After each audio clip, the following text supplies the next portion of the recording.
Sebelum terbit matahari di sebelah barat, matahari akan menghilangkan dirinya selama 3 hari.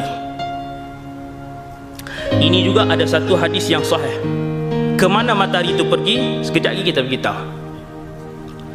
Manusia semua akan bangun pagi, satu pagi. Ini kita pakat beringat, kita belajar.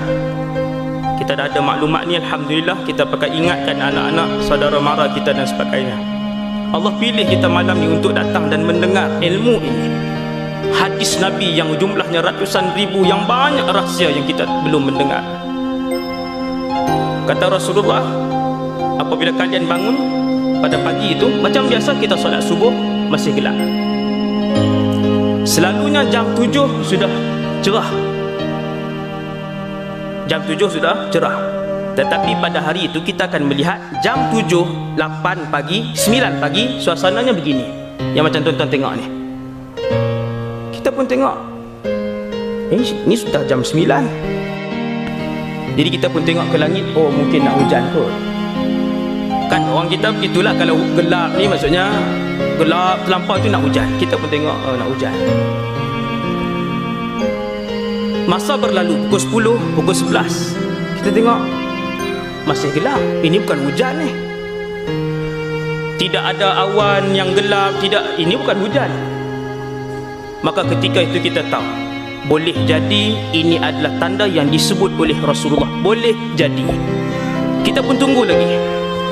Selepas pukul 1, suasana masih gelap. Tok Bilal datang masjid, apa semua, nak azan ke tidak ni? 12.30 dah masuk waktu. 12.30 kan Zuhur. 12.30 sudah masuk waktu, tapi masih gelap. Azan. Wahai Bilal yang belajar ilmu hadis tentang kiamat, azan. Seperti biasa. Kita pun solat macam biasa walaupun gelap. Manusia ketika itu sudah pun berkumpul di banyak tempat. Masing-masing tanya, pukul 3 petang, pukul 4 petang, ni apa yang berlaku ni? Masing-masing menunggu berita daripada TV dan sebagainya. Maka kita akan tengok dalam berita sebagainya, fenomena alam yang tiada huraian. Sekarang ini pun Allah sudah tunjukkan banyak fenomena alam yang tidak boleh dirungkai oleh sains dan ilmu. Kemudian tuan-tuan, kita pun akan tengok manusia sudah mula berbincang di masjid. Orang dah mula riuh. Suasana dah jadi berbincang sebagainya. Kita tunggu esok. Keesokan harinya, malam tu semua tidur. Orang tidur. Keesokan harinya semua bangun. Hari yang kedua orang lebih ramai melihat. Lebih ramai yang menunggu. Tetapi yang bangun lewat jugalah. Yang tak sembahyang subuh, tak sembahyang subuh, macam biasalah. Dia tengok apa ke, dia tak heran. Bila manusia akan insaf, sekejap lagi saya akan sebut. Hari kedua bila kita bangun, manusia semua pakat tengok. Jam 7, jam 8, suasana gelap seperti ini. Ketika itu, yakinlah kita dengan hadis Nabi sallallahu alaihi wasallam bahwasanya dalam masa sehari ataupun 2, matahari akan terbit daripada sebelah sini. Hebahkanlah kepada adik-beradik kita, saudara mara kita, bagi tahu. Mereka yang jahil, yang tak tahu apa-apa tuan-tuan, yang tak hadir dalam majlis-majlis ilmu yang begini, bagi tahu kepada saudara mara kita. Kita semua ni wakil kepada ahli keluarga kita. Apabila hari kedua kita pun tengok masih gelap sampai jam 10, sampai jam 11. Gelapnya adalah begini. Gelapnya adalah seperti gelap malam yang matahari tidak keluar. Ketika itu matahari beredar ke tempat lain. Kata Nabi, gelap itu sama ada 2 atau 3 hari. Bukan 3 hari confirm, 2 atau, sebab ada 2 pendapat, ada 2 hadis.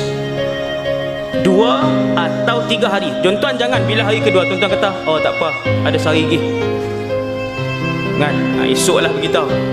Oh jangan tunggu 3 hari. Bila dah masuk 1 hari gelap sepanjang hari itu, baru nak masuk hari yang kedua, terus lakukan tindakan yang segera, tindakan yang paling segera. Kerana ada hadis Nabi kata 2 hari saja gelap, hari ketiga naik matahari.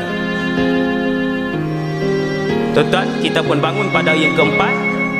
kalau kita ambil pendapat hadis yang mengatakan bahawa 3 hari gelap itu, kita pun bangun pada hari yang keempat, seluruh manusia bangkit pada ketika itu dan mendapati inna syamsa qad tala'at minal gharbi. Nabi kata seluruh penduduk bumi ini akan melihat matahari itu terbit daripada sebelah barat. Macam mana Ustaz? Matahari kan berbeza terbitnya. Di sini jam 7, kemudian baru di tempat lain. Ini kuasa Allah. Kerana hadis Nabi SAW bagi tahu, Nabi kata apabila matahari terbit di sebelah barat, orang ramai akan menjerit. Itu dia, matahari sedang terbit di sebelah barat. Kata Rasulullah, amanu ajma'un, semua beriman ketika itu. Seluruh penduduk bumi ketika itu beriman kepada Allah, baru mereka yakin inilah kuasa Allah.